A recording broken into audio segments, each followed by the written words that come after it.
Hello, everyone. I hope everybody's having a great day. I just thought I would throw this in. I had posted a video. I don't know if you call it posted. I put a video on my YouTube and I was talking about not buying groceries.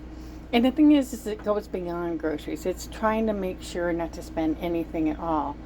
But it's a good thing that I'm doing this because I went through and I did an inventory of my groceries, the things that I do have on hand in the house. And so I found some things I forgot about. And those things are a little bit older, so they're going to need to be cooked first. One of the things that I found was my pickled beets and my canned Fuji apples. And so I'm having those tonight. I got a couple of pieces of some Dave's Killer Bread, good seed bread, a couple of pieces of bacon, and I have a tomato. So I'm trying to make sure I'm getting the things that need to be eaten first done.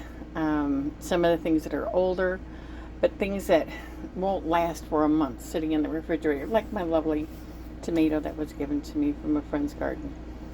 But it's a real challenge, but I thought I would just throw this in there. And I've got some other things. I have a whole list of the food that I have, and I actually am in pretty good shape. I might be able to go longer than a month, and I'm very confident go longer than a month, with the exception of vegetables. But anyway, I hope everybody's having a good day. I don't know, hopefully you guys will like this. Take care.